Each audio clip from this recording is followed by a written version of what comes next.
ठाकुर सेवा, जैसे आपको कि अब हम सेवा में रहेंगे तो हमारा काम कौन करेगा? तो पूरी सृष्टि तुम्हारे काम से चल रही है, तुम्हारे चलाए चल रही। अरे कुछ समय, घड़ी दो घड़ी तुम ऐसी निकालो जिससे एकांत चित्त से आनंद पूर्वक अपने लाडले ठाकुर को दुलार कर सको।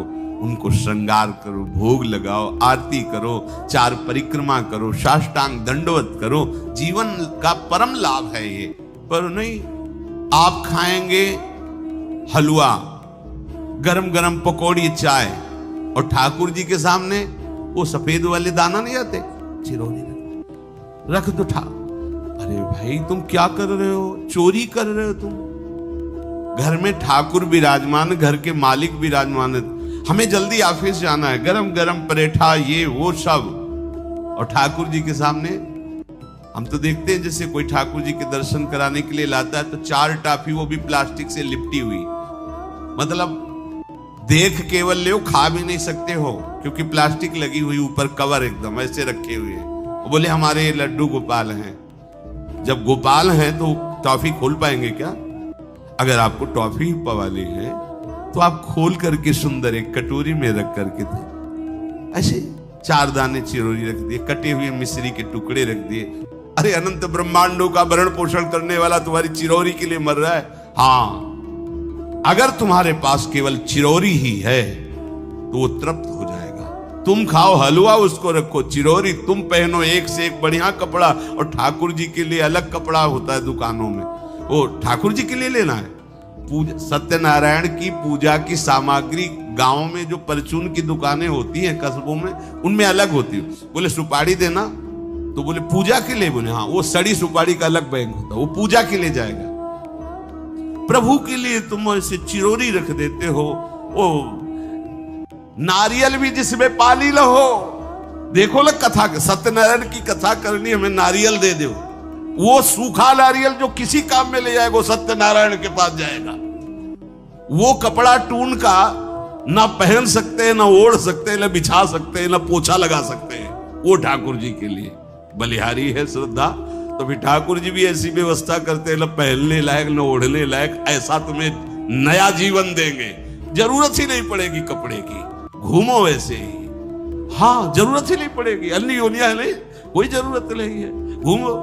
इसलिए सावधान। भगवत सेवा का तात्पर्य है उत्तम भोग लगाए मोर मरकट को से। स्वामी जी महाराज परम विरक्त, वैराग्य की चरम सीमा स्वामी श्री हरिदास जी, लेकिन उत्तम भोग लगाए ठाकुर जी को। उत्तम उत्तम, तुम्हारे पास जो कुछ है उसमें सबसे बढ़िया भोग बनाओ।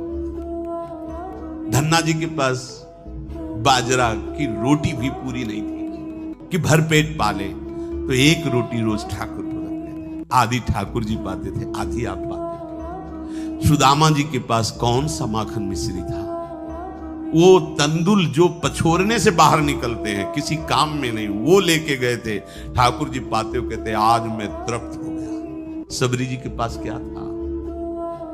क्या था? जंगली बेर, कहीं कड़ुआ कसेला ना हो, इसलिए चख के मेरे रघुनाथ जी को कहीं कसेला ना लगे, प्रभु वाह वाह करके पा रहे। विदुरानी जी ने कौन सा 56 भोग पवाया? केले के छिलके भाव दशा में डूबे हुए। देखो हमारे ठाकुर को कुछ नहीं चाहिए, भाव से समझिए। ये बिहारी जी को 4 घंटे बैठने के लिए 10-10 लाख रुपए का फूल बंगला निकला। काम थोड़ी चलाया जाता है। अरे हमारे लाडले सरकार है, अगर 4 घंटे बैठ गए 10 लाख खर्चा हो गया तो क्या? अनंत ब्रह्मांडों का सृजन करने वाला ठाकुर हमारे पास नहीं है, तो ठाकुर जी को आपका भाव चाहिए। और आप तो सो बढ़िया पलंग में, और ठाकुर जी को एक छज्जा में विराजमान किए, छज्जा में ऐसे उतर नहीं सकते, मतलब कूदे तो वैसे ऊंचे, अगरबत्ती दिखा दी, आप तो ऐसे नहीं। अपने लाडले ऐसे प्यार करो, ऐसी जगह सिंहासन रखो कि उतर कर अगर आपके वन विहार करना चाहे तो उतर लेना, ऐसा विराजमान आराम से। वो एकदम वो सिर्फ दीवार में ऐसी जगह, या तो बाहर वाले कमरे में, अपने कमरे में तो ठाकुर जी रहेंगे ही नहीं। अरे भाई, अगर घर में ठाकुर जी तो उठते बैठते निकलते हैं, उनके दर्शन हो रहे, चोरी क्या? तुम तो हमारे घर के माई बाप हो, सब देखो, चोरी क्या आपसे? आपको जो अच्छा ना लगे सुधार देना, ऐसे रहना चाहिए। बिल्कुल भगवत प्राप्ति निश्चित है। ये सेवा पद्धति है, बड़े भाव से आप इसको स्वीकार कीजिए। हमारे लाडले बड़े कृपालु हैं। अरे जहर पिला रही है छाती में लगा के तो परम पद दे रहे हो, तुम दूध पिलाओगे तो तुम्हें परम पद नहीं मिलेगा। पूतना जहर लेकर के पिला रही बाल गोविंद को, अभी 6 दिन के ठाकुर हैं, उसे परम पद प्रदान किया, और आप रोज सुंदर सुंदर भोग लगा रहे हो और तुम्हें भगवत प्राप्ति नहीं होगी। ठाकुर जी की आरती उतार रहे हो, बलिहारी जा रहे हो, उनके सामने कीर्तन कर रहे हो, नृत्य कर, विश्वास तो करो ना, तुम्हें भगवत प्राप्ति हो जाएगी। आस्करन जी ने एक चौकीदार पूजा गृह के बाहर बैठाल दिया और कहा कोई भी भीतर आने ना पावे, क्योंकि एक बार भी सेवा में विक्षेप मुझे बर्दाश्त नहीं। तो ठीक 10 घड़ी का इन्होंने भी नियम, जो नियम लो उसका निर्वाह करो। 4 घंटे। दिल्ली का बादशाह किसी कारण से उधर आया हुआ था। उसने कहा मुझे आस्करन जी से तुरंत मिलाया जाए। पहले तो राजा लोग होते थे और बादशाह, अब जैसे मुख्यमंत्री और प्रधानमंत्री, राष्ट्रपति। तो जो मुख्यमंत्री हैं ये राजा है प्रदेश के, और वो संपूर्ण राज्यों का बादशाह उसे कहा जाता था। आस्करन जी को शीघ्र हमारे सामने उपस्थित किया जाए। प्रार्थना की कि महाराज असंभव, इस समय आस्करन जी महाराज अपने ठाकुर जी की सेवा में हैं और उनका आदेश है 4 घंटे कोई हमसे बात ना करे। आस्करन जी को सूचना देने के लिए बार बार सेवकों को आदेश किया, पर कोई भी सेवक बादशाह की आज्ञा पर नहीं उतरा। हम अपने राजा से ऐसा नहीं प्रार्थना कर सकते। 4 घंटे। बादशाह को बहुत कष्ट हुआ कि हमारी आज्ञा का उल्लंघन। तुरंत आदेश किया सेनापति को बुलाओ, देखते हैं कि हमारी आज्ञा का उल्लंघन का परिणाम क्या होता है। सेनापति तुरंत उपस्थित हुआ। इस नगर के सबको दंड दिया जाए और बंदी बनाकर आस्करन को हमारे सामने लाया जाए। बादशाह है, अब अहम तो विराजमान है ही है, कोई परमहंस थोड़ी है कि अहंकार लीन हो गया है। बताया गया कि ठाकुर सेवा में, भगवत आराधना में 4 घंटे उनके पास कोई सूचना नहीं पहुंचाएगा। बादशाह की आज्ञा का उल्लंघन करने के कारण सब सैनिक जितने थे दब रहे थे। महाराज की तो आज्ञा है कि सूचना न दो, पर यहां तो सब गड़बड़ हो रहा है। बादशाह ही नाराज हो गया। बड़ी घबराहट पूरे नगर में फैल गई और पूरे सैनिकों में फैल गई। ये नरवरगढ़ ग्वालियर से दक्षिण में है। आस्करन जी ना शिकार खेलते थे, ना किसी को दंड देते थे, बस केवल भगवत सेवा, नाम जप, नाम कीर्तन। पूरे नगर को सब सुविधा, सबके घर में ठाकुर सेवा, सबके यहां नाम कीर्तन सुनाई देना चाहिए। जिसको जो जरूरत हो राज दरबार से ले जाए। किसी को लग सकता है अगर ऐसे बढ़ता रहेगा तो राज खजाना खत्म हो जाएगा। नहीं, अज्ञान से तुम सोचते हो। एक बार पूज्य पादुड़िया बाबा के यहाँ 500 लोगों का भोजन बना। अब वहां उत्सव में 5000 से भी अधिक लोग आ गए। तो जो सेवक जन थे, भंडारी थे, भाग के आए, बाबा अब तो बहुत ही हानि हो जाएगी, क्योंकि सब लोग आ गए। 5000 के लगभग लोग हैं और 500 का ही भोजन बना है। बाबा जी ने कहा घबराने की जरूरत नहीं। गए, अपना ऊपर का चला ऐसे डाल दिया जो रसोई बनी हुई थी। बोले इसे खोलना नहीं, बस बांटते जाओ। सब पा चुके, जितना बना था ना। भगवत प्रताप। हरिराम व्यास जी की बेटी का ब्याह, रात्रि में बारातियों के स्वागत के लिए एक से एक सुंदर पकवान बने हुए थे, क्योंकि जिनके चेला मधुकर शाह राजा थे उनके पास कमी क्या, सब सुविधाएं। हरिराम व्यास जी ने सोचा ये संसारी आदमी इतने सुंदर सुंदर पकवान पाएंगे, ये तो ठीक नहीं है। वृंदावन के संत जन लेंगे तो अपने ठाकुर का भोग लगाएंगे, पाएंगे, कीर्तन करेंगे। कोतवाल को बुलाया वृंदावन के और कहा सब वैष्णवजनों को कह दो कि तुरंत आ जाओ और अमनिया ले जाओ। देखो कैसी भावना है, बेटी का ब्याह है। बोले संसारी आदमी बाराती क्यों पाएंगे। अब आप हो तो कहते अरे इज्जत चली जाएगी, बाबा जी को खवाने से क्या इज्जत है। बरातियों को खवाएंगे तो इज्जत बनेगी। ये किसकी? देहाभिमानियों की। और अपनी इज्जत क्या है? श्यामा श्याम। अगर रसिकों को पवाएंगे तो हमारी इज्जत बन जाएगी, श्यामा श्याम प्रसन्न हो जाएंगे। तो श्यामा श्याम प्रसन्न हो जाएंगे, बराती भूखे रहेंगे, ऐसा कैसे हो सकता है? ऐसा हो ही नहीं सकता है। हरिराम व्यास जी के, अब उनके लिए तो कोई रोक नहीं, उन्हीं की बेटी का तो ब्याह है, जो भंडारे में सब जमा थे, लड्डू गुलाब जामुन ये वो भर भर के अमनिया, ले जाओ ले जाओ। अब ब्रजवासी संत जन सबको बांट दिया, पर जितना भंडारा था उतना ही बना रहा। कर तुम अकर तुम अन्यथा कर तुम सर्व समर्था सा ईश्वरा। तुम प्रभु के लिए समर्पित हो तो तुम्हारे यहाँ हानि कैसे हो सकती है कि हम भाई ठाकुर सेवा में समय देंगे तो हमारा काम बिगड़ जाएगा, ठाकुर जी के भोग राग की बात करेंगे तो पैसों की कमी हो जाएगी।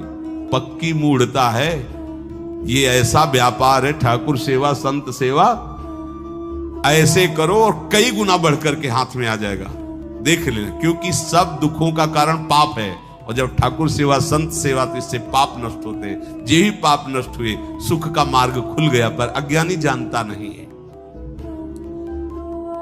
अब बादशाह के आदेश से हड़कंप मच गया। कही के पठाई कहो कीजिए लड़ाई, सुनी रुचि उपजाई चली पृथ्वी पति आयो है। पर्यो सोच भारी तब बातियों विचारी कही, आप एक जावो गयो अचरज पाई है। सेवा करी सिद्धि साष्टांग होई के भूमि परे, देखी बड़ी बेर पांव खड्ग लगायो है। कटी गई एड़िए पे टेढ़ी हूं न भौं करी, करी नित नेम रीति धीरज दिखाई है। बादशाह ने कहा आखिरी हुक्म है, आस्करण को हाजिर किया जाने, संपूर्ण सेना से विध्वंस मचा देंगे, नरवर गण को पूरा नष्ट कर देंगे। जो प्रधान सेना नायक था वो हाथ जोड़ करके बादशाह से बोला कि आप समझो, हम आपके सेवक हैं, आपसे लड़ कैसे सकते हैं, आप बादशाह हो। पर मेरी प्रार्थना है आप अकेले जाकर के देख लीजिए, आस्करण जी सेवा में है, अकेले जाकर बात कर। हम सूचना नहीं दे सकते पर आपको रोक नहीं सकते, आप जाकर के बात कर लीजिए। बादशाह को लगा कि बात तो सही कि हमारे ही अनुकूल है, ये कोई वैरी तो है नहीं, चलो कोई अंगरक्षक नहीं। और स्वयं अंदर जाकर के देखा तो सारी सेवा हो चुकी थी, ठाकुर जी की साष्टांग दंडवत कर रहे थे।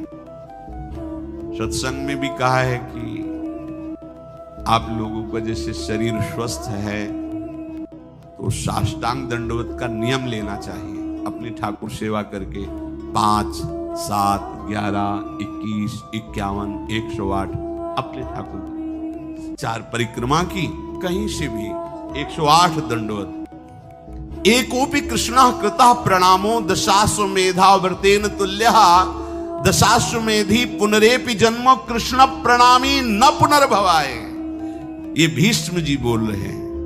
एक बार हमारे श्री कृष्ण को कोई साष्टांग दंडवत कर दे, 10 अश्वमेध यज्ञ का फल और व्रत स्नान का उसे प्राप्त होता है। पर 10 ये अश्वमेध यज्ञ करने वाला पुनर्जन्म को प्राप्त होता है, पर एक बार श्री कृष्ण को साष्टांग प्रणाम करने वाला पुनर्जन्म को प्राप्त। दशाश्वमेधी पुनरेपि जन्म कृष्ण प्रणामी न पुनर्भवाए। अपने पास तो भगवत प्राप्ति के लिए बहुत से अस्त्र हैं, केवल नियम पूर्वक प्रयोग करो, माया का प्रवाह बंद हो जाएगा। ठाकुर सेवा के बाद करना चाहिए साष्टांग दंडवत। हमने महापुरुषों को देखा है, गुरुजनों को देखा है।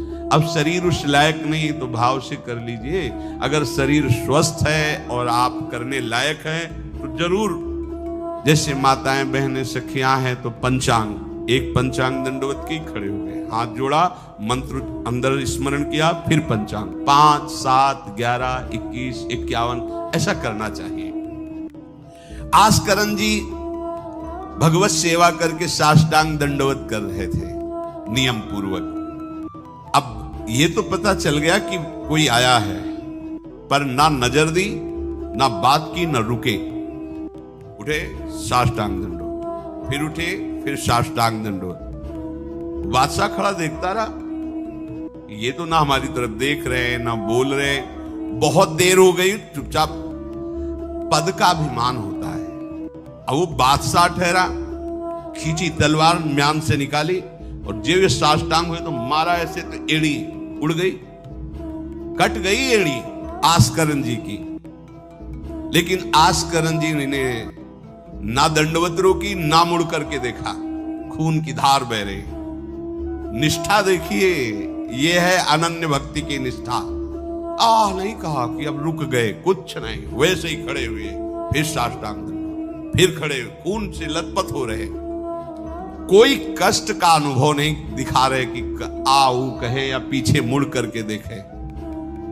अब तो धैर्य छूट गया बादशाह की, ये मेरे से तो अपराध हो गया, ये कोई नाटक नहीं कर रहे, ये तो सच्ची में महान भागवत है। क्योंकि जो पद का अभिमानी जन होता है वो ये नहीं जानता है कि भक्ति क्या होती है, भक्ति का स्वरूप क्या होता है, भक्तों की निष्ठा क्या होती है। उनको तो लगता है कि मैं अमुक पदाधिकारी हूं, मैं इतना। तो ये बाबा जी लोग भीख मांगने वाले, इनके आगे क्या जमीन में बैठे हैं? हमारे लिए कुर्सी की व्यवस्था नहीं होगी क्या? हमारे को इस पद का अभिमान जो मिला है उसका सम्मान होना चाहिए। तो वो जिस पद में है, इस सृष्टि में कोई वो पद नहीं है, वो हरिदास पद में है, हरि पार्षद। तुम तो मायाकृत सृष्टि के किसी पद पे होगे, वो मायापति के निजी पार्षद हैं। तुम्हें दिखाई देता है भिखारी है, तुम्हें दिखाई देता है भिक्षुक है। नहीं नहीं, वो इतने बड़े बादशाह के ऐसा बादशाह पैदा ही नहीं हुआ है? चाह मिटी चिंता मिटी, मनुआ बेपरवाह, और जिनको कछु न चाहिए वो साहन के साथ। नरपति सुरपति लोकपति, जिनके भावे घास, जिनके भावे घास, रहे परमानंद में तज सबही की आस। गर्दन उतार दोगे, अगर हरि का विधान होगा तो शरीर ही नष्ट होगा। नहीं, तो हमें छू भी नहीं सकते, हमारे स्वरूप को नहीं छू सकते। भक्त अपनी निष्ठा पे होता है। एक बार भी आस्करन जी ने मुड़ करके नहीं देखा बादशाह की तरफ। अब तो धैर्य छूट गया बादशाह की, गलती हो गई उनसे। ऐसा ही होता है। नवलदास जी को वृंदावन से हरिवंश महाप्रभु के शिष्य थे, तो बादशाह तुर्की था, उसके मन में वैश्य कुल के प्रति बड़ी ईर्ष्या पैदा हुई थी। तो उसने कहा भारत में वैश्य कुल नहीं रह जाना चाहिए, नष्ट कर दो। आतंक स्वरूप उनका काटना मारना, लाखों वैश्यों का कत्ल कर दिया। पता चला कि दूसर वैश्य एक वृंदावन में भी है। आए, उनको बंदी बना लिया, सामने पेश किया, कहा सर झुकाओ। कल तो झुक चुका है एक जगह, राधा वल्लभ लाल के चरणों में। अनंत कोटि ब्रह्मांडों के बादशाह के सामने सर झुक गया है। अब तो एक भूमंडल का जबरदस्ती बादशाह बना बैठा है। बोले जंजीरों में बांध दो इसको, रोज कोड़े लगाओ, भोजन मत दो, फिर इसको हम दंड निश्चित करेंगे। देखते हैं, बहुत अपने अभिमान में है। बांध दिया। सुबह कोड़े लगाने गए तो जंजीरें पड़ी थी और कुछ नहीं था। फिर खोजा तो वृंदावन में राधा वल्लभ जी के दर्शन के, फिर बांध के ले गए। अरे बोले तेरी जंजीरें क्या मुझे रोक सकती है? जब माया की जंजीरें नहीं रोक पाई तो तेरी जंजीरें क्या रोकी? तू लाख बार बंधवा, मुझे नहीं रोक सकता। आखिरकार चरणों में झुका, उनका बंद करवा ये नरसंहार। तेरे इस नरसंहार से कुछ नहीं होने वाला, तू शांति से रह, ये ऐसे उपद्रव करना बंद कर। तो ये जो पदाभिमानी जन है, एक अभिमान में न जाने कैसे कैसे बड़े अपराध हो जाते हैं, भक्तों को नहीं जानते हैं। उठी चिकडारी तब पाछे सोनिहारी, कियो मुजरा विचारी बादशाह तिरिझे हैं। हित की सच्चाई यह ने कुना कचाई होत, चर्चा चलाई भाव सुन सुन भींजे हैं। बीते दिन को नृप भक्त सो समायो, पृथ्वीपति दुख पायो सुनि भोग हरि छीजे हैं। करे विप्र सेवा तिने गांव लिख न्यारे दिए, वाके प्राण न्यार लाड़ करो कही धीजे हैं। पूरी दंडवत की, ठाकुर जी को प्रार्थना, चिक डाल दी जो मध्याह्न विश्राम की, फिर पीछे मुड़े, तब तक खून बह रहा है। पीछे मुड़कर देखा बादशाह जोहार की, बिल्कुल गुस्सा नहीं। राजा को इनकी ये धैर्य शैली देखकर कि अपने इष्ट के प्रति निष्ठा और मेरे अपराध का कोई भी इनके ऊपर प्रभाव नहीं, रीझ गया, बहुत प्रसन्न हुआ और कहा आज मेरे नेत्र सफल हुए कि मैंने ऐसा निष्ठावान भक्त देखा। ना तो तुम्हारे भ्रकुटी में थोड़ा भी रोष है और ना तुम्हें पीड़ा है और ना कोई थकावट है। हम आपसे वार्ता करना चाहते हैं, क्या है आप में ऐसी सामर्थ्य कहां से आई कि आपने अपनी निष्ठा छोड़ी और तलवार से एड़ी काट दी। एड़ी, अरे ऐसे काट, जरा सा कुछ लग जाए तो देखो कैसा लगता है। एड़ी कट गई, खून निकल गई, दंडवती बंद नहीं हुई। जब वो बैठ करके भगवत भक्ति की बात की, बादशाह के आंसू आ गए। जैसे बढ़िया चांदनी खिलती है तो कुमुदनी खिलना, चंद्रमा की चांदनी को देखकर जैसे कुमुदनी खिलती है, ऐसे श्रेया कैरव कल्याण रूपी कुमुदनी, परम कल्याण रूपी कुमुदनी के खिलाने के लिए नाम चंद्रमा की चांदनी है। नाम कीर्तन, नाम जप निरंतर महामहिम है। ये नाम चेतो दर्पण मार्जनम, चित्त रूपी दर्पण का मार्जन करने वाला है। भव महादावांग निर्वापणम, संसार अग्नि को शांत करने के लिए शीतल जल है। और मोक्ष, कल्याण, श्रेय इस कुमुदनी को खिलाने के लिए ये चांदनी, कैरव चंद्रिका वितरणम, और विद्यावधु जीवनम, विद्या जो अविद्या को नष्ट कर दे, वो ज्ञान, वो पराविद्या, उसका जीवन है ये नाम। जो नाम जप करता है उसको जो ज्ञान प्राप्त होता है। ब्रह्मभूता प्रसन्नात्मा न शोचति न कांक्षति, समा सर्वेषु भूतेषु मद भक्तिम लभते पराम। जो परा ज्ञान है, परा भक्ति है, वो नाम से प्रकट होता है। वो वेदांत के श्लोक याद करने से नहीं होता है। वो जितना नाम जप करोगे, जितना भजन करोगे, उतने शुद्ध ज्ञान आएगा।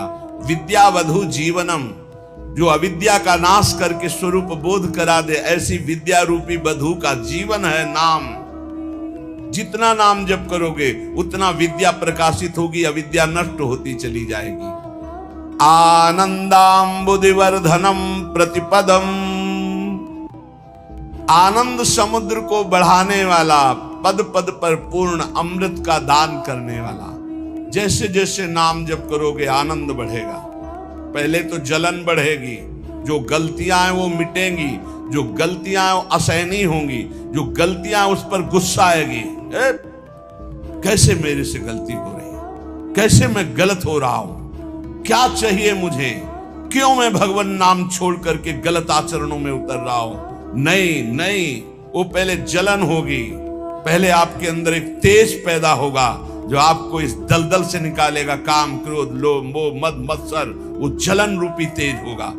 फिर आनंदाम्बुदिवर्धनम प्रतिपदम, एक एक क्षण में आनंद का अनुभव होगा।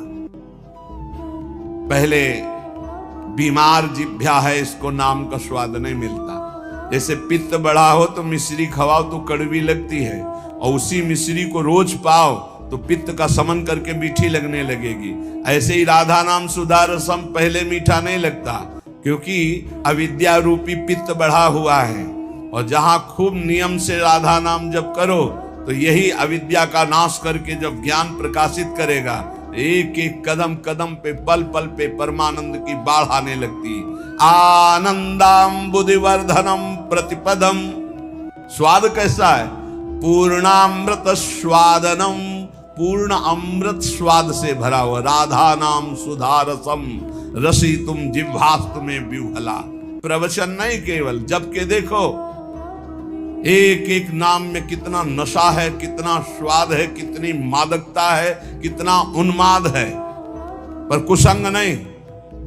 अगर कुसंग करोगे, पापाचरण करोगे तो चलनी में गैया दुहे, दोष दैव को दे, हरिगुरु कहो न माने अपनो ही फल। अगर मनमानी आचरण करोगे तो ये राधा नाम सुधा रसम ये समझ में नहीं आएगा कि कहां अमृत रस है। महाप्रभु चैतन्य देव कह रहे पूर्णामृत स्वादनम, नाम क्या है? पूर्ण अमृत का स्वाद। जो देवताओं को अमृत मिला वो तो ऐसा नहीं है जैसा नामामृत है, क्योंकि उसको पी के भी वो कामी है, उस अमृत को पी के भी वो भयभीत है, उसके पीने के भी बाद उनके हृदय में तृष्णा है, ईर्ष्या है, द्वेष है। लेकिन नामामृत पीने के बाद ये सब नष्ट हो जाता है। निर्भय, निश्चिंत, निशोक, राग द्वेष रहित समत्व को प्राप्त महापुरुष, ऐसा नामामृत है। सर्वात्म स्नपनम परम विजयते श्री कृष्ण संकीर्तनम, संपूर्ण आत्मा को आनंद से सराबोर कर देता है ये नाम जप, ये नाम कीर्तन, सर्वोपरि विराजमान नाम।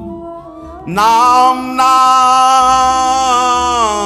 कारी बहुधा निज सर्वशक्ति, तत्रार्पिता नियमितः स्मरणे न काला, एतादृशी तव कृपा भगवन् ममापि दुर्दैवमी दृश्मिहा जनिनानुरागः। जिसके जिह्वा पर, कंठ में या हृदय से नाम जपने का स्वभाव बन गया है, कहां चल रहा है तुम्हारा नाम? देखो, जिह्वा पे या कंठ में या हृदय में। हृदय वाला तो कुछ सेकंड के लिए सब कोई देख सकता है जो अभ्यासरत है, लेकिन निरंतर हृदय से चलता है वो तो काफी नजदीक पहुंच चुका है प्रभु के। कंठ से जिनके चल रहा है तो अभी हृदय गुफा पे प्रकाश होना बकाया रह गया, तो जिह्वा पे चल रहा है तो अभी काफी दूरी है। कंठ में आओ और फिर हृदय में अंकित पूरा नाम, दिव्य अक्षर हृदय में अंकित है, बार बार स्फुरण हो रहा है, जैसे दिल धड़क रहा है ऐसे नाम मंत्र चल रहा है। इसके लिए अभ्यास चाहिए। प्रभु के नाम में जितने भी नाम हैं अपार सामर्थ्य है। भगवान ने अपनी संपूर्ण शक्ति नाम में विराजमान कर दी। नाम नाम कार्य बहुधा निज सर्व शक्ति, तत्रार्पिता नियमितः स्मरणे न काला। जो नियम पूर्वक नाम जब करता है, स्मरण करता है, उसको यह अनुभव हो जाएगा कि भगवान ने अपनी सारी शक्ति नाम में रख दी है। जो नाम स्मरण करता है उसके लिए कोई विचार नहीं है, दोपहर है कि संध्या है कि सुबह है, क्या है, समय का, काल का, पवित्रता का इसमें कोई विचार नहीं। यही तो निरंतरता, नाम की निरंतरता के लिए आवश्यक था। अगर देश काल का नियम लागू कर दिया जाता जैसे मंत्र में है तो हम निरंतर स्मरण नहीं कर सकते थे। मंत्र के लिए तो देश काल आदि की अवस्थाओं का, शरीर अवस्थाओं का बहुत अनुष्ठानों में नियम संयम, लेकिन नाम भगवान के जप में कहीं भी, कभी भी, कैसे भी, कुछ भी कोई हमारे को बाधा नहीं। चाहे शौच में हो, चाहे अपवित्र हो, मुंह जूठा हो, तो भी नाम, निरंतर नाम में कोई बाधा नहीं। एतादृशी तव कृपा भगवन् ममापि दुर्दैवमी दृश्मिहा जनिनानुरागः। इतनी कृपा तो आपने कर दी प्रभु कि अपनी सारी शक्ति नाम में दे दी और पूरी छूट दे दी। अपवित्र हो या पवित्र हो, जैसे भी हो, तुम हर समय नाम जप करो, तुम्हें परम पद मिल जाएगा। पर मेरा दुर्भाग्य तो देखो, आपकी कृपा की अवहेलना कर रहा हूं और नाम जप नहीं कर रहा हूं, जबकि आपने सारी शक्ति अपनी नाम में रख दी और छूट दे दी। तुम अपवित्र हो या पवित्र हो, अशौच में हो या शौच में, निरंतर नाम जप करो। तुम्हारे लिए कोई देश काल पवित्रता का नियम नहीं नाम में। फिर भी मेरा दुर्भाग्य देखो, नाम में प्रीति नहीं हो रही। कैसे नाम को हम संचय करें, कैसे प्रीति हो। महाप्रभु चैतन्य देव कह रहे, तृणादपि सुनीचेन तरोरपि सहिष्णुना अमानिना मान देन कीर्तनीयः सदा हरि। तुम तृण से भी अपने को तुच्छ समझो, नीच समझो। मतलब कोई कितना भी आपका उपहास करे, अपमान करे, क्लेश आदि दे, आप सह जाओ। अपने को सबसे छोटा समझोगे तो सह जाओगे, सबसे छोटा अपने। दो ही बात है, या इतना बड़ा समझो कि सब पूरे विश्व को अपने में संभालो, वो है ज्ञानी। और भक्त सारे विश्व में अपने प्रभु को देखकर सबका सेवक बन जाता है, सबका सेवा भाव के द्वारा आदर करता है, अपने को सबसे छोटा समझता है। भाव ये है भक्ति में, श्री राम में सब जग जानी, करो प्रणाम जोरी जुग पानी। सबसे छोटा अपने को पूरा इष्ट से बढ़कर और क्या, इष्ट स्वरूप शब्द। और ज्ञान में मैं के सिवा कोई है नहीं, वही मैं आत्म तत्व है। आत्म तत्व ही विविध घड़ों में भास रहा है, दूसरा कोई है नहीं, मैं ही मैं हूं। जहां बीच में है मैं तू, इसी में माया पीटती है। ना मैं बन पाए और ना तू का अनुभव कर पाए, और मैं तू में फंसे हुए, इसीलिए माया है। महाप्रभु चैतन्य देव कह रहे हैं, छोटे बन जाओ सबसे, सबको इष्ट रूप देखो, तभी छोटे बनोगे। तृणादपि सुनीचेन। और जैसे वृक्ष गर्मी सर्दी सब सहता है, कोई डंडा मारता है फल के लिए तो फल दे देता है, कोई कुल्हाड़ से डाल काट लेता है, नहीं कोई तो समीप चला जाए तो छाया है, सुगंध है, पत्ता है, वो सुख देता है। ऐसे ही हम नाम जापकों को कोई कष्ट दे, पीड़ा दे, गाली दे, मार दे, तो हमें उसका मंगल ही मनाना है।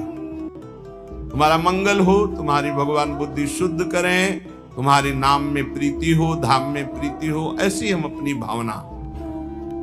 अमानिना मान देना, जब कोई हमारा सम्मान करे हमको लज्जा लगनी चाहिए, लज्जा लगनी चाहिए। हम इस योग्य नहीं हैं, ये हमारा सम्मान नहीं, हमारे गुरुदेव इष्ट देव का है। किसी भी भाव से सही, सम्मान स्वीकृत नहीं होना चाहिए। लाखों लोग प्रणाम करें लेकिन आपकी स्वीकृति ना हो अंदर से, कोई प्रभाव नहीं। एक प्रणाम करे, स्वीकृति हो गई तो बाधा पहुंच जाएगी।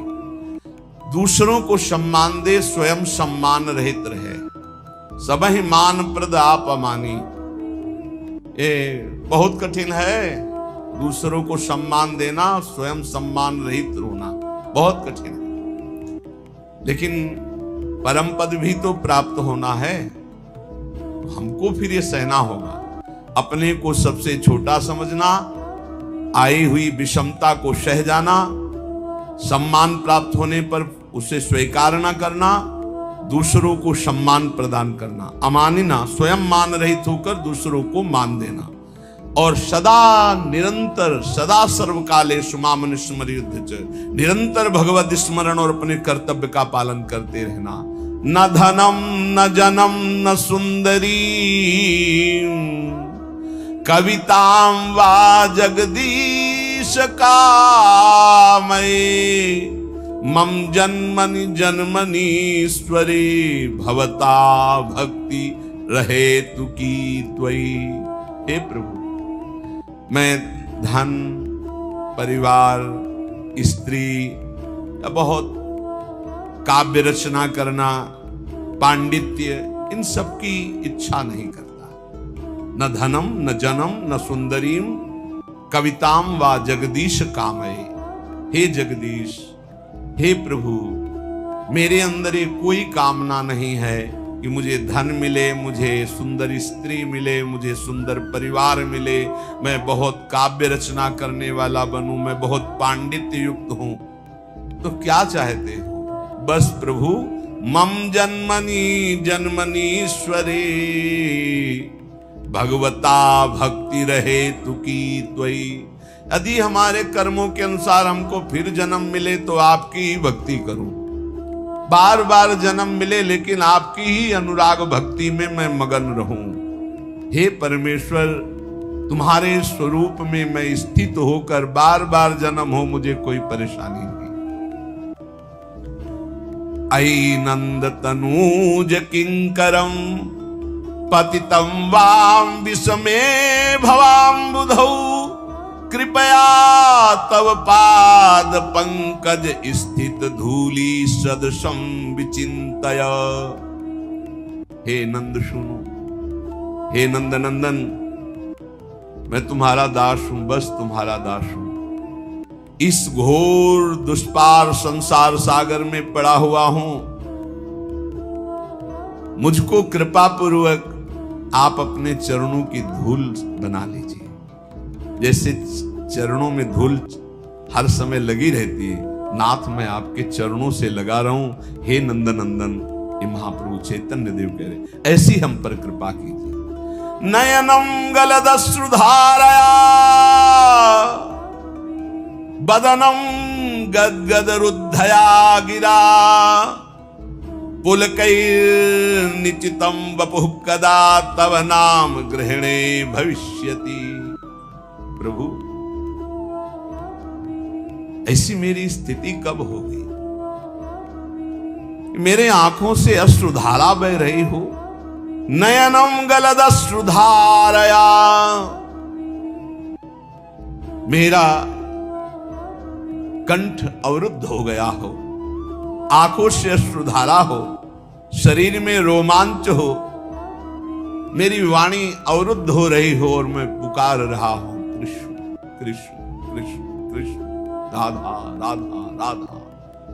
बस यही जीवन की परम स्थिति है। स्वाभाविक ऐसी स्थिति हो कि भगवान नाम लेते हुए रुदन हो रहा हो, अश्रुधारा चल रही हो, रोमांच है, पुलकित है, कंठ अवरुद्ध है, और उस समय भगवदाकार वृद्धि, ये सतरति सतरति सालोकांतार। नयनम गलदश्रुधारया वदनम गदगद रुद्धया गिरा पुलकैर्निचितं वपुः कदा तव नाम गृहणे भविष्यति। आपका नाम उच्चारण करते ऐसी स्थिति हो जाए, आंखों से अश्रु बहने लगे, कंठ अवरुद्ध हो जाए, शरीर रोमांचित हो जाए, पुलकित हो गया, ये परमानंद की बाढ़ आ जाए, आ जाएगी। जैसा कह रहे हैं वैसे नाम जप करो। अपने को सबसे नीच समझकर, सब कुछ सहते हुए, दूसरों को मान देते हुए, किंचन मात्र सम्मान की इच्छा न रखते हुए स्थिति आ जाएगी।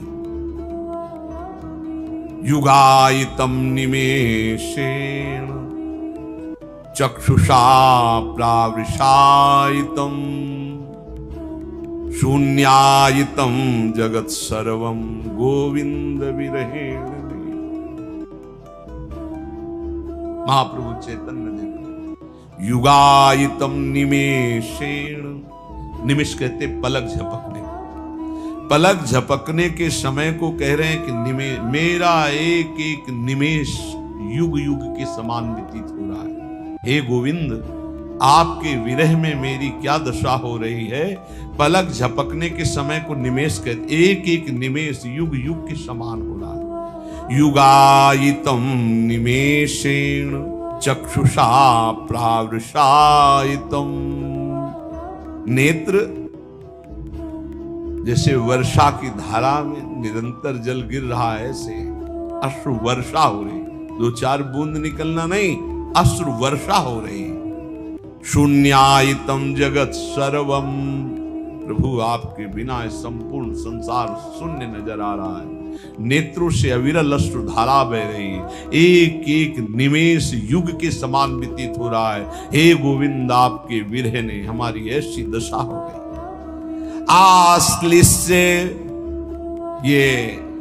ये स्थिति होती है, तब ये स्थिति होती है। ये जो नयनम गलदश्रुधारया वदनम गदगद रुद्धया गिरा या युगायितम निमेषेण चक्षुषा प्राविशायितम, ये स्थिति तब आती है जब इस श्लोक का जीवन में आचरण हो जाए, क्षमता आ जाए। आश्लिष्य वा पादरतां पिनष्टुमा मदर्शनान् मर्महतां करोतु वा यथा तथा वा विदधातु लंपटो मत प्राणनाथस्तु सएव नापरा। यही चाहिए। मैं आपकी हूं, आपकी हूं, बस आपकी चरण सेवा के सिवा मेरा कोई उद्देश्य नहीं, कोई और नहीं।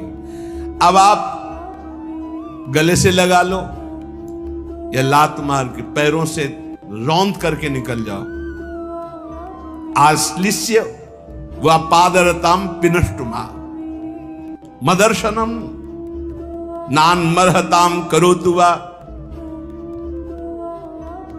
रौंद डालो, गले लगा लो कि आप मुझे अपना मान करके या आप मुझे तिरस्कार करके रौंदते हुए निकल जाओ। आप करुणा करके आ जाओ, दर्शन दे दो कि मेरे लिए रो रही हैं, या मरमाहत करने वाली बातें कह के निकल जाओ। आप तो स्वतंत्र हो, जैसा चाहो वैसा करो, पर मेरी बात सुन लो। मेरे तो प्राणनाथ आप ही हो और आप ही रहोगे, दूसरा कोई नहीं। चाहे दर्शन देओ या न देओ, चाहे गले लगाओ, चाहे पैरों से रौंद दो, चाहे प्यार भरी बात करो, चाहे कटु वचन बोलो, मेरे तो प्राणनाथ आप हो, आप ही रहोगे। अब ये आपके व्यवहार से मुझे कोई लेना देना नहीं। या आप मुझे प्यार करो तो आप मेरे प्राणनाथ, आप मुझे तिरस्कार करो तो मैं आपसे द्वेष नहीं। आपके सिवा मेरा कोई नहीं।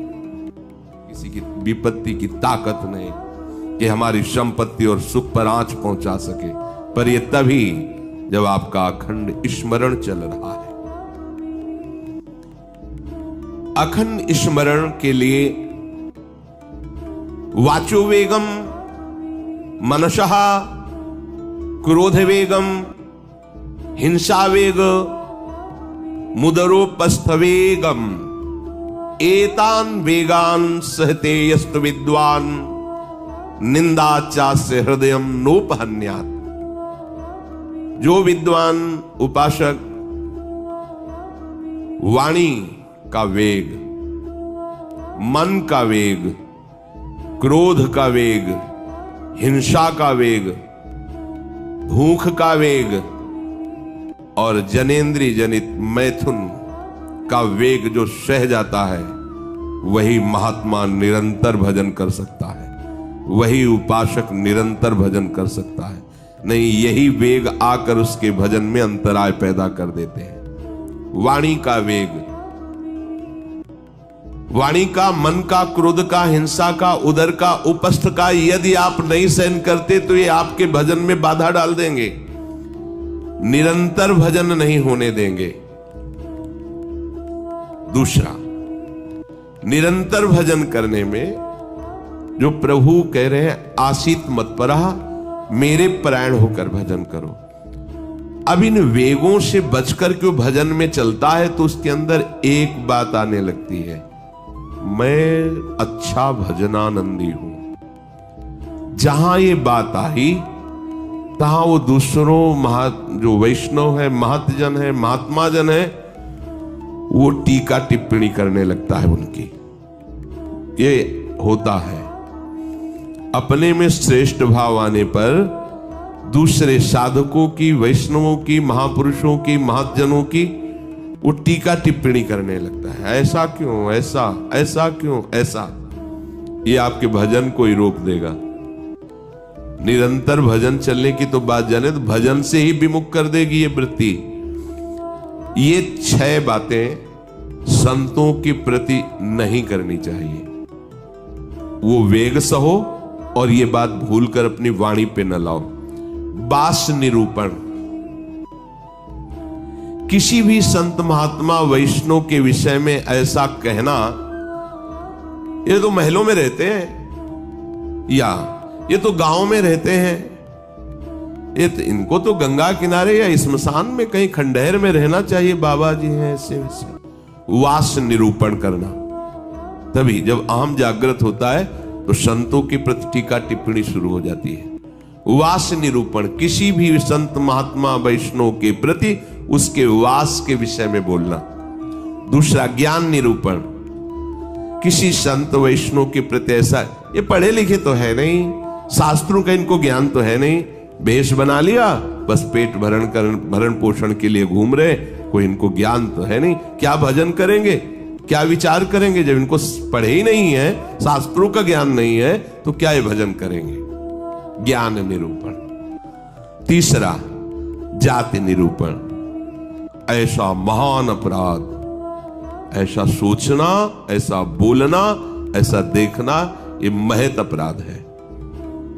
और ये हम लोग ध्यान नहीं देते हैं, फिसल जाते हैं।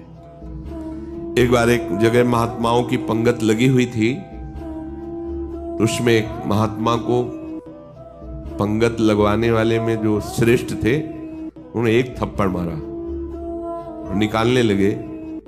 वहां हमको भी सेवा दी गई थी, पत्तल उठाना और पोछा लगाना बाद में। तो परोसाई जब होती थी उस समय खड़े रहते थे। तत्काल गए, हमने कहा आपने क्यों थप्पड़ मारा? तो उन्होंने जाति निरूपण किया कि इस जाति का है, तुम नहीं जानते हो, और ये साधुओं की पंगत में बैठा है, उनका आचार्य परंपरा का तिलक लगाए हुए है और भेष धारण किए हुए है। आप आचार्य परंपरा की प्रधानता रखते हैं या जाति की प्रधानता रखते हैं? वो महात्मा अश्रु प्रवाह करने लगे कि क्या मेरे को भगवान का भजन करने का अधिकार नहीं है? क्या मेरे को भगवत प्रसाद पाने का अधिकार नहीं है? जब हमें गुरु ने वस्त्र दिया है, भेष दिया है, तो हम संतों की सभा में उन्हीं की आज्ञा से बैठे हैं। वैसे हम इस योग्य नहीं हैं, पर बैठे हैं। उनकी दैन्यता देखकर तत्काल उनको हृदय से लगाया और उनसे कहा कि दोबारा ऐसी गलती ना हो। ये क्या मर्यादा है वेश के ऊपर? और उनके चरण पकड़े, एक बार इनको क्षमा करके आप बैठ जाइए, आप प्रसाद पा लीजिए। उस समय भागवती का आवेश में बोले, उनकी सामर्थ्य नहीं हुई दोबारा उनको, वो प्रसाद पा के निकले, मन में ठान लिया कि झोला उठाओ और भागो यहां से। जहां संत का अपमान हो वहां नहीं टिकना चाहिए। तो भूल हो जाती है। राजसूय यज्ञ में भगवान ब्रह्मा से लेकर के सब ईश्वर कोटि के महापुरुष पधारे थे, जिसमें स्वयं सर्वेश्वर भगवान श्री कृष्ण विराजमान थे। और उस पवित्रता का क्या वर्णन करना, जहां साक्षात धर्मराज विराजमान है, वहां अपवित्रता का प्रवेश नहीं हो सकता। लेकिन यज्ञ की पूर्णता नहीं हुई थी। यज्ञ की पूर्णता सुपच वाल्मीकि के चरण धोकर रसोई में पवाने से हुई थी। स्वयं भगवान श्री कृष्ण चंद्रजू ने ऐसा आदेश किया था, जिन्होंने स्वयं गीता जी में कहा, चातुर्वर्णम मया सृष्टा गुण कर्म विभागशः। लेकिन यदि वो भगवद अनुरागी है तो चातुर्वर्णम मया सृष्टा का सिद्धांत नहीं लागू होगा। भगवान व्यास देव जी कह रहे, अहो वत्सो पचतो गरीयान यज्ञाग्ञे वर्तते नाम तुभ्यम। यदि राधा राधा कृष्ण कृष्ण जिभ्या से निकल रहा है, वो चांडाल भी है, तो उसका चरणामृत लेके पीना चाहिए। इसलिए हरिराम व्यास जी कहते हैं, व्यास मिठाई विप्र की तामे लागे आग, वृंदावन के स्वपच की जूठन खइए मांग। व्यास रसिक तेई बड़े ब्रजते अनत न जाए, वृंदावन की स्वपच लो जूठन मांगे खाएं। ये जाति निरूपण संत के प्रति करना महत अपराध है। और ये जब जाति का अभिमान बना हुआ है, तो भगवत दासत्व का अभिमान कैसे आ सकता है? किसी भी मार्ग में हो, आगे चल करके सब लय हो जाता है। ये देहाभिमान के अंतर्गत आता है। देह ही तो जन्मी है जाति में, ये स्वरूपाभिमान थोड़ी है, ये देहाभिमान ही है। इसलिए वैष्णव के सबके एक ही गोत्र है, अच्युत गोत्र, अपने सब रक्षकों के एक ही गोत्र है, हरिवंश गोत्र। अगर हम जाति पक्ष में चले जाएंगे तो भगवत पक्ष से हट जाएंगे। तहां जाति कुल नहीं विचार, कौन शुद्धम कौन गंवार, सार भजन हरिवंश को। और यारस मगन मिटे भवत्रास, सुनहु रसिक हरिवंश विलास, श्री हरिवंश गाय। कहीं भी प्रकट हुआ हो किसी भी कुल में, और वो जब आचार्य के शरणागत हो जाता है, आचार्य परंपरा से, तो अभेद हो जाता है। सुनय प्रपन्न जेब है, अभद्र सर्व के गए, तिन्हें मिले प्रसन्न हुए, न जाति भेद मानिए, न जाति भेद मानिए। उनको देख करके कहना चाहे सुभाग, हमारे अहोभाग्य आपके दर्शन हुए, आप पधारिए, आप विराजिए। और जैसे अपने पूज्य जनों का स्वागत किया जाता है, ऐसे मन में भी नहीं आना चाहिए कि ये अमुक जाति का संत है, इसके पैर कैसे छुए, इसका चरणामृत के, अगर ऐसा तो आपका भजन बाधित हो जाएगा।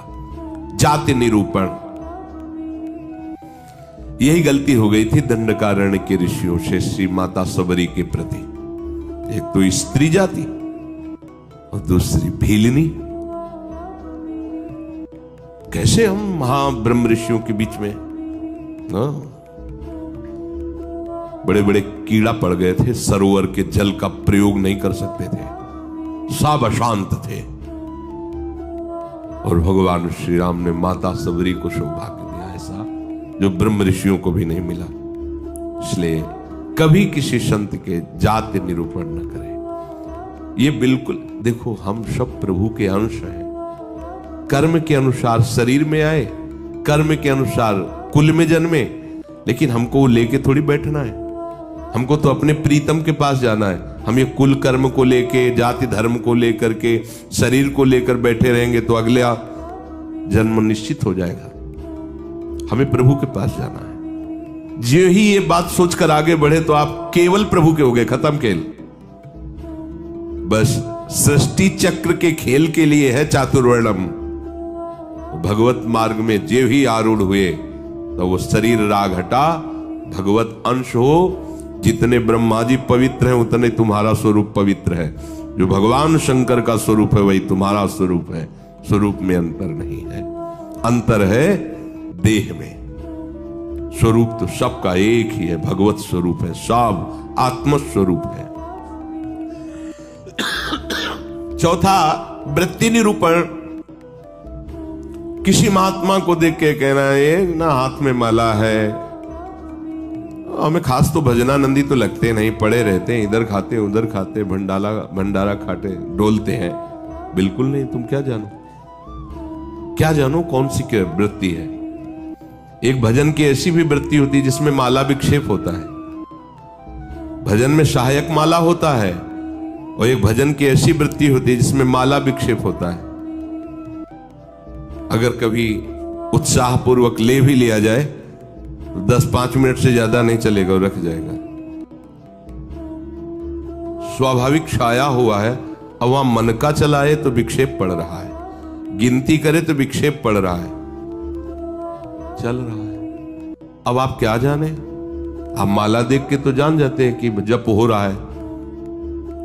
बैठे हैं, टहल रहे हैं, तो आपको लगा खाली टहल रहे हैं। नहीं, ऐसा नहीं।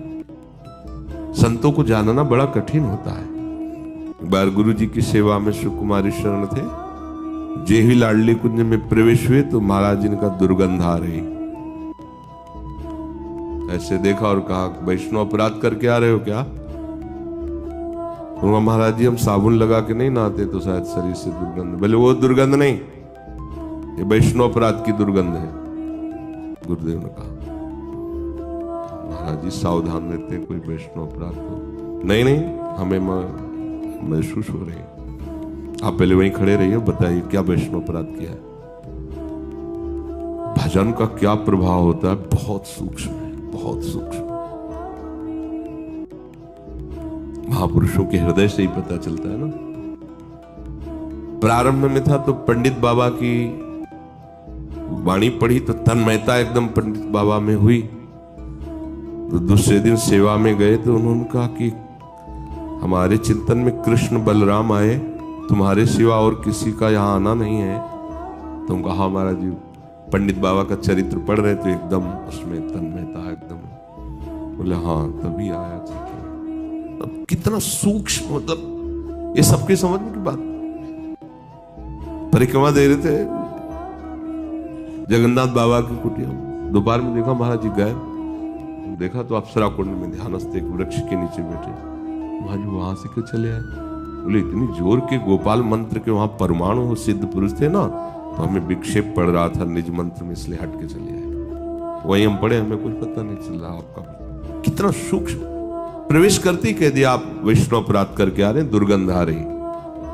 ओ हाँ महाराज जी, अगर ये वैष्णव अपराध है तो फिर वो एक समोसा बांट रहे थे, तो एक संत बार बार समोसा ले और खाते जा रहे थे, फिर लेते जा रहे थे। उसने धक्का मारा और दबकाक भगा दिया। तो हमें लगा कि कैसे संत है, इस समोसा के लिए बार बार हाथ फैला रहे हैं। तो बोले उनको जानते हो? बोले हाँ प्राय वो दिखाई देते बिहारी जी की गली में। बोले जाओ, महाराज जी ने पैसा दिया 50 रुपये उस समय, अगर जाओ समोसा खरीदो, उनको दो और उनके चरण पकड़ो, उनसे कहो कि आपके प्रति हमारी ऐसी मलिन बुद्धि हो गई थी, आप हमें क्षमा करें, फिर सेवा में आओ। कितना सूक्ष्म है महापुरुषों का सुरक्षा कवच। किसी भी संत के प्रति, वैष्णव के प्रति, ये तो पड़ा रहता है, तो कभी माला नहीं लिए, तो कोई भजन ध्यान करता नहीं, इस प्रकार से उसकी निंदा करना ये वृत्ति निरूपण है। पांचवा है स्वरूप निरूपण। इनके चेहरे में कोई तेज तो है नहीं, हमें लगता है कोई महात्मा तो है नहीं, बनावटी ही लग रहे हैं, कोई आकर्षण तो है नहीं इनके चेहरे में, सच्चे साधु नहीं है, ऐसा वैसा नहीं। आप क्या जानते हो, ये राख से ढकी हुई आग है, राख हटे तब पता चलेगा। अगर चेहरे से ही महात्मा की पहचान होती तो जड़ भरत जी को पहचान लेता रहुगण। और साधारण सत्संगी नहीं, कपिल भगवान से सत्संग करने जा रहा है, कोई साधारण सत्संगी नहीं, महापुरुषों का संग करने वाला है, फिर भी नहीं पहचान पाया राख से ढकी हुई आग को। जड़ भरत जी जैसे महान ब्रह्मभूत महापुरुष से पालकी उठवा दी, जब उनके वचन प्रकाशित हुए तो कूद पड़ा पालकी से चरणों पर। इतनी ऊंची स्थिति के महात्मा कांप गया। ये किसी भी महात्मा के बाह्य रूप को देख करके नहीं जाना जा सकता कि किस कोटि का महात्मा है, कितनी ऊंचाई का है। इसलिए इनमें तेज नहीं है, इनका चेहरा कोई आकर्षणकारी नहीं है, ऐसे कोई साधारण लगते हैं, कोई सच्चे साधु तो है नहीं, ऐसा नहीं करना चाहिए। छठवां धातु निरूपण।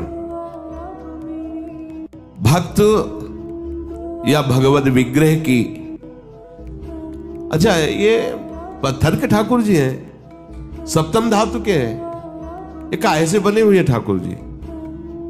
अगर वो मंदिर में विराजमान तो साक्षात प्रभु विराजमान, कुटिया में विराजमान तो साक्षात प्रभु विराजमान।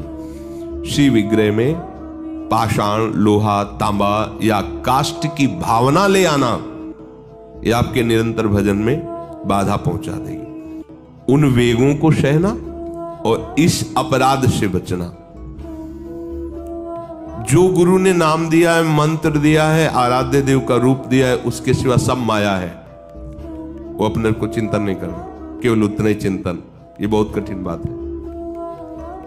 प्रायः मनमानी भजन करने में ज्यादा अच्छा लगता है, और गुरु मंत्र और गुरु श्री मुख से जो दिया गया उपासना नाम है, पद्धति है, उसमें मन मरता है, इसलिए उसमें मन नहीं लगना चाहता। हम ये देखते हैं, प्रायः कई उपासकों से सुना है उनके हृदय की बात, जो गुरु प्रदत्त है उसमें नहीं लगेगा और मन माने लग जाएगा। मन ने स्वीकार कर लिया चितम केशवम राम नारायण, ये रटे हम उन्हीं गुरु से पूछ रहे हैं जिन्होंने मंत्र दिया है, नाम दिया, ये हम रटे। वे बुरी बात तो है नहीं, भगवान के नाम जपिए, पर बात नहीं बनेगी। जहां बात बननी है वहां मंत्र मूलम गुरु वाक्यम, जो गुरुदेव ने शब्द दिया है, नाम दिया है, मंत्र दिया है, बस होए अनन्य एक व्रत गाए, वही चाहे जितना मन चंचल हो, जो ऐसी निष्ठा वाला होता है देर नहीं लगता शांत होने में। पर जिनका है कि छलांग लगाना अच्छा लगता है, थोड़ी देर ये जपा, थोड़ी देर वो जपा, थोड़ी देर वो जपा, अरे भगवान का तो भजन करना है। अभी वो पद्धति को नहीं समझे, अभी रस मार्ग में बहुत दूरी है, अंतराय है। सभी कार्य करते हुए अपने स्वरूप में स्थित रहना। जैसे अपने लोगों का स्वरूप है सहचरी, तो जगने से लेकर शयन तक आपकी स्मृति में रहना चाहिए मैं श्री जी की सहचरी हूं। भले अनुभव में नहीं आ रहा, आपको सहचरी बप्पू का अनुभव नहीं हो रहा, पर हम हैं, मान लेना। जैसे अपने को अनुभव नहीं था हम किस कुल में जन्मे हैं, पर माता पिता किसी ने तो सिखाया होगा कि तुम पंडित हो, ब्राह्मण हो, बैठ गया ना दिमाग में। इन्होंने लिखा है क्या ब्राह्मण कहीं, और बैठ गए पंडित घर के जन्म है हमारा। ऐसे ही गुरु ने तुम्हें नया जन्म दिया है। न स्त्री हो, न पुरुष हो, न ब्राह्मण हो, न क्षत्रिय हो, न वैश्य हो, न शूद्र हो, न गृहस्थ हो, न विरक्त हो, क्या हो? श्री जी की प्रिय सखी हो तुम। स्वीकार करो। जैसे माँ ने सिखाया था कि ये तुम्हारे पिता हैं और पिता ब्राह्मण कुल के, तो तुम भी ब्राह्मण कुल के हुए, समझ गए? तुम पंडित की संतान हो तो पंडित ही हुए। ऐसे ही तुम हमारे प्रिया प्रीतम के अंश हो। गुरुदेव ने समझाया तुम प्रिया प्रीतम की प्रिय सखी हो। बस ये दिमाग में तुम लाओ पहले, इसी से स्वरूप जागृत होगा। जो उपासना पद्धति मिली पहले दिमाग में ले आओ। न स्त्री हो, न पुरुष हो, न गृहस्थ हो, न विरक्त हो, न ब्राह्मण हो, न क्षत्रिय हो, न वैश्य हो, न शूद्र हो, तुम क्या हो? तुम प्रियालाल की निज जन हो, तुम प्रियालाल की सहचरी हो, प्रियालाल की प्रिय सखी हो। ये सुबह से शयन तक आपके दिमाग में आ जाए।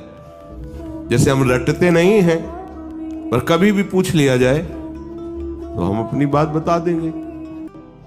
ये शरीर कहां जन्मा है, क्या है, कभी याद नहीं करना है, लेकिन वो आया ना। ऐसे ही सहचरी बप्पू का है। हमने दर्शन नहीं किए सहचरी स्वरूप के, पर हमारे गुरुदेव कह रहे हैं कि आप सहचरी बप्पू हो, आपका स्वरूप सहचरी है, तो हम पहले स्वीकार करते हैं। उठते बैठते चलते फिरते आपके दिमाग में बात बैठ जाए कि मैं श्री जी की प्रिय सखी हूं। युगल सरकार हमारे प्रीतम है, और पीछे की जो बातें की गई वो हमारे जीवन में ना हो, तो भगवान जो कह रहे हैं आशीत मत परहा, मेरे परायण होकर बैठ जा, अर्थात आप निहाल हो जाओगे। भगवत आश्रित, भगवत परायण वर्तमान में ही आनंदित होता, भविष्य की बात नहीं होती। वर्तमान में जाने मोरी छाती, उसका हृदय जो शीतलता और आनंद से भर जाता है, फिर वो कृतकृत्यता का अनुभव करता है। इसलिए सत्संग का श्रवण करो, मनन करो और उसको जीवन में धारण करो। जो कहा गया नहीं करना उसको छोड़िए, जो कहा गया स्वीकार कीजिए उसको स्वीकार कीजिए।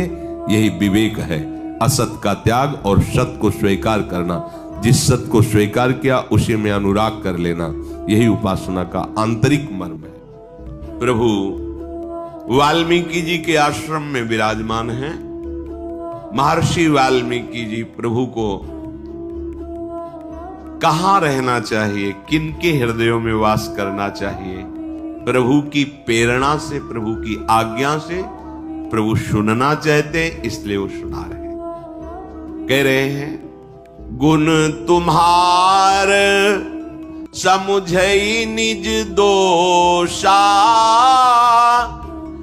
जेहि सब भांति तुम्हार भरोसा।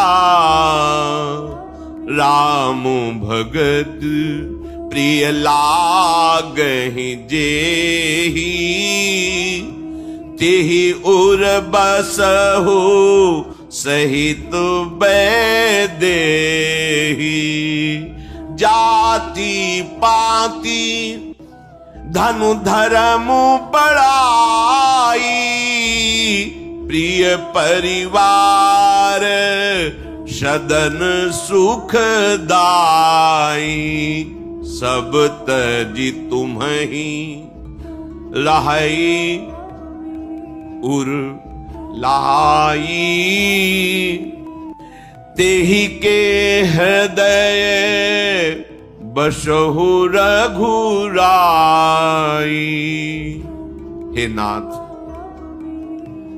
जिसके हृदय में बात आती है, शत मार्ग की जितनी शुभ चेष्टाएं हैं वो मेरे प्रभु की कृपा से हो, मेरे गुरुदेव की कृपा से हो। और जो गलती हो रही है वो मेरा अहंकार है, वो मेरी वासना है, वो मेरी त्रुटि है, गलती है। गुण तुम्हार समुझे निज दोषा। ये जो भगवान नाम जप करना, इंद्रियों का अंतर्मुख होकर विषयों का त्याग करना, भगवत कथा श्रवण करना, भगवत सेवा करना, भगवत भाव से जगत की सेवा करना, ये वास्तविक केवल भगवत कृपा से ही आता है हृदय में। ये छोटी मोटी वृत्ति नहीं है, ये माया रचित वृत्ति नहीं है, ये भागवतिक सद्गुण है। ये कृपा से, आराध्य देव की कृपा से, गुरुदेव की चरण कृपा से हृदय में जागृत होते हैं। और ये जो पापाचरण होता है, कहीं न कहीं हमारे अंदर अहंकार है, कहीं न कहीं हमारे अंदर दुर्वासना है, जो हमारे प्रभु के विमुख आचरण करा देती है। ऐसा मानना आदेश है शास्त्र का, और ठीक ऐसा ही है। ऐसा इसमें तर्क वितर्क नहीं चलेगा। जैसे कोई कह दे कि शुभ काम तो प्रभु ने किया, तो अशुभ काम किसने करवाया? तो आपको सच्ची बताएं, जिस दिन आपके हृदय में ये निष्ठा जागृत हो जाएगी कि सब भगवत कृपा से हो रहा है, तो अशुभ कर्म करने वाला अहंकार ही नहीं रह जाएगा। जो अहंकार गलित हृदय है, उसी में ये भाव टिकता है कि सब मेरे प्रभु की कृपा से हो, तो उससे पापाचरण होगा ही नहीं।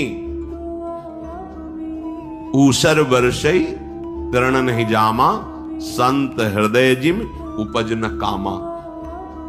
जैसे ऊसर में खाद पानी कितना लगा दो, घास नहीं उगने वाली। ऐसे ही चाहे जितना विषय सामग्री आसपास हो, जो भगवत अनुरागी हृदय है, उसमें वेदना विषय भोगने की नहीं आ सकती। अगर है तो अभी हमारी अहंकार की देहाभिमान वृत्ति है, अभी हमारे अंदर दोष है।